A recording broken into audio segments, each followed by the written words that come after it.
Hola a todos, bienvenidos a este video tutorial útil y efectivo. Solo hace falta tus ganas por aprender. Sin más, arrancamos. Aquí vamos a presentar la ecuación fundamental de la ley de Ohm, pero todo parte del hecho de saber que existe como tal una causa que genera todo esto, una oposición, y esto pues nos produce al final de cuentas un efecto. Esto quiere decir entonces que traducido en la ley de Ohm, imagínense ustedes, nosotros podríamos contar con una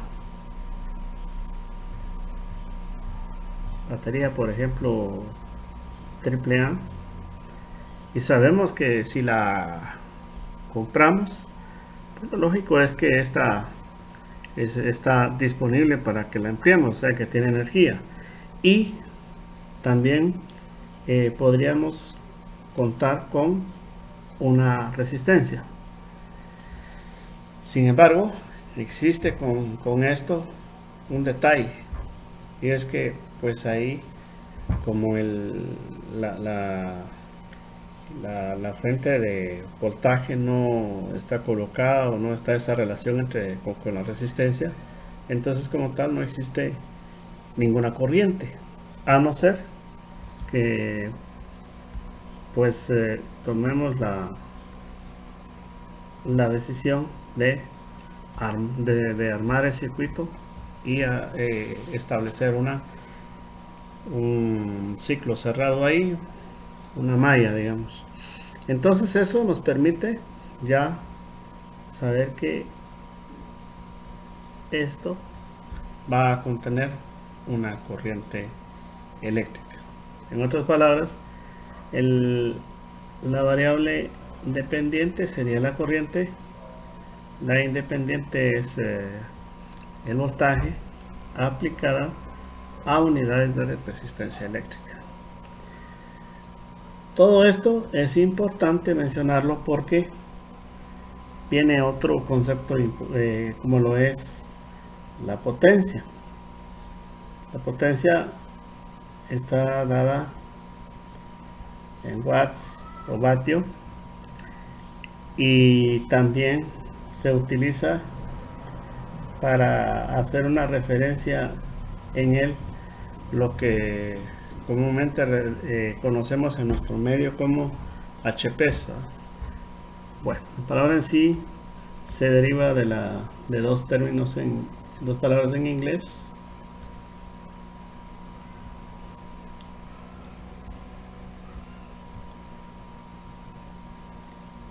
Potencia y caballo, y eso ya nos da la idea de por qué en el ámbito automotriz pues se hablaba antiguamente mucho con esta dimensional, y también porque en los Estados Unidos y también en Inglaterra se utilizaba mucho esta dimensional. Sin embargo, pues para trabajar todo este concepto en un ambiente de sistemas eléctricos, entonces necesitamos hacer la siguiente conversión. Un HP equivale a 746 watts. Entonces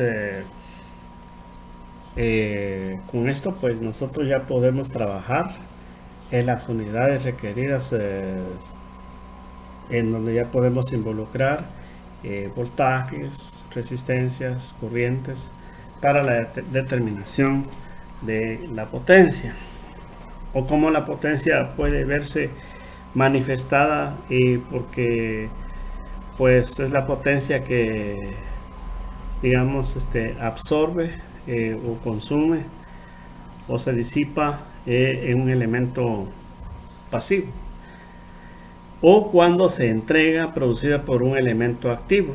Entonces bueno, vamos entonces aquí también a indicar que una ecuación importante es esta donde involucramos el voltaje y la corriente. Entonces el voltaje y la corriente, recordemos sencillamente que cuando nos estamos refiriendo a esta ecuación fundamental, solo recordémonos del verbo ver en su pasado, en la primera persona. Yo vi, ¿sí? Yo vi. Con eso es suficiente para que entendamos que esa es la ecuación fundamental de la potencia. Entonces, partiendo de ella, ¿qué pasaría si a nosotros, por ejemplo, digamos en este caso, si se nos ocurriera, bueno, si partimos que esta es la ecuación fundamental, ¿qué pasaría si, tomando la ley de Ohm, digo yo aquí, ok, la corriente es igual al voltaje sobre la resistencia, que es la ecuación que nosotros vimos aquí de la ley de Ohm?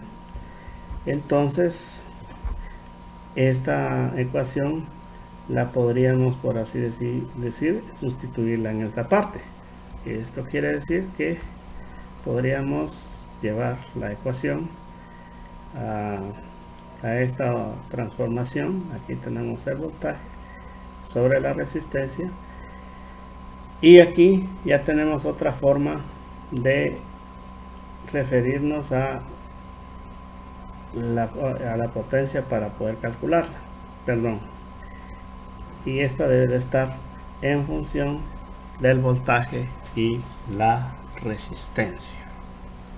Entonces esta es otra ecuación importantísima para determinar la potencia en un dispositivo pasivo, ¿verdad? Entonces también podríamos ahora,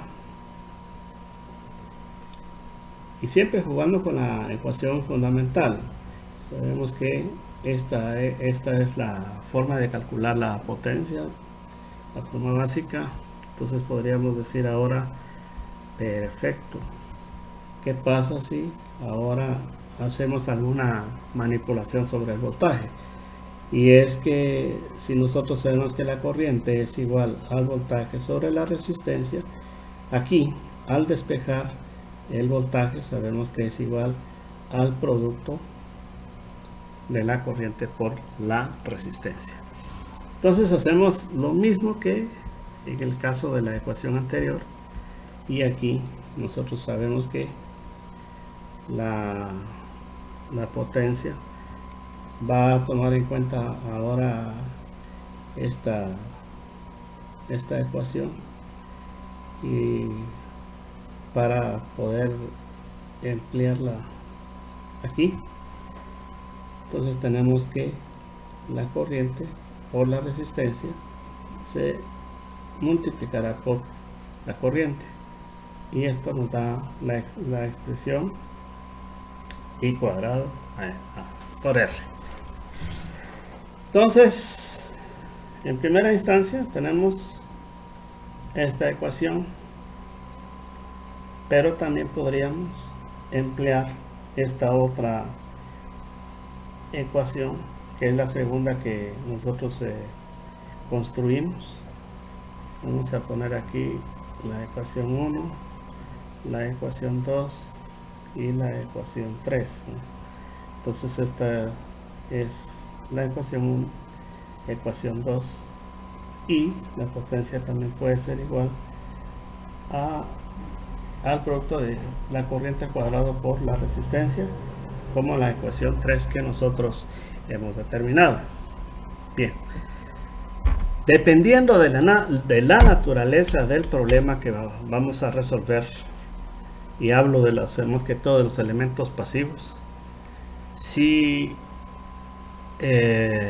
cuentan con la resistencia, entonces eso quiere decir que es bastante probable que podamos usar la ecuación 2 o la ecuación 3, ¿verdad? Si contamos con la resistencia como un dato, y o ya sea que nos van a dar el voltaje o la corriente, Entonces de eso dependerá si vamos a usar la ecuación 2 o la ecuación 3 para el cálculo de la potencia.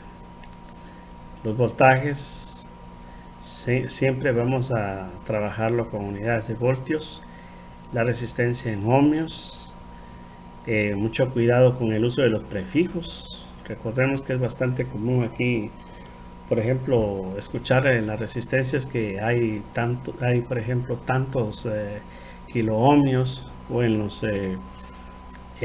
las corrientes que hay tantos miliamperios o tantos microamperios.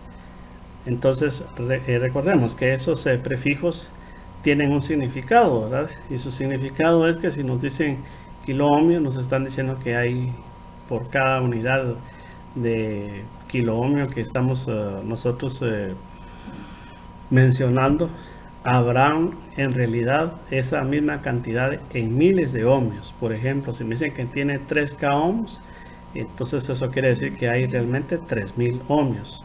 Si me dicen en el caso de la corriente que hay 3 miliamperios, eso quiere decir que hay, pudiera ser el punto 003, digamos, ¿verdad?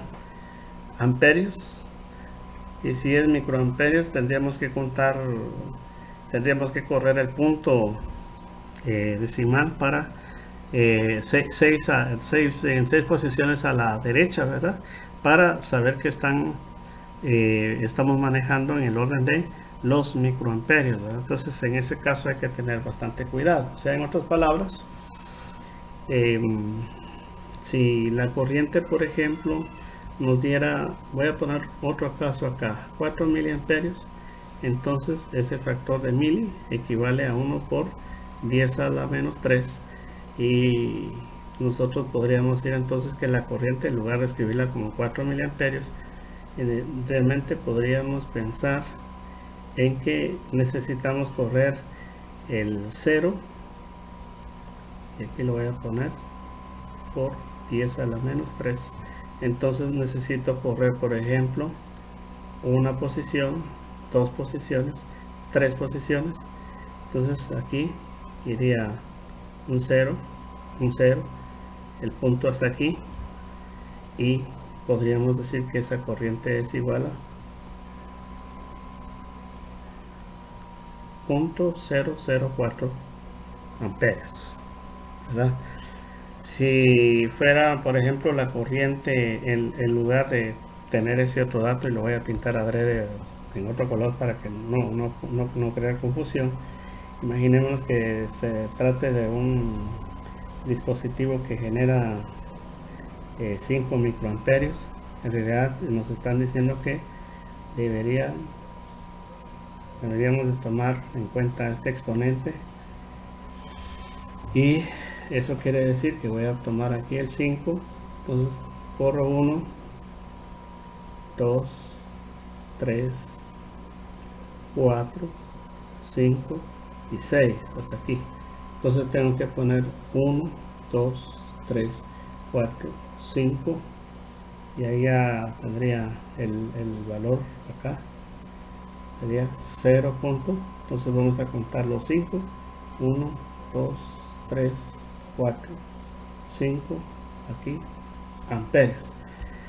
Y para que no nos quede la menor duda, aquí estaríamos avanzando una posición, acá 2, acá 3, acá 4, acá 5, y finalmente aquí 6 posiciones. Entonces esto es para que lo podamos tomar en cuenta, señores.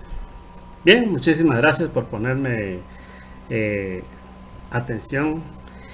Espero que sea productivo, y pues vamos a el segundo material a prepararlo para poder contemplar algunos ejemplos. Gracias.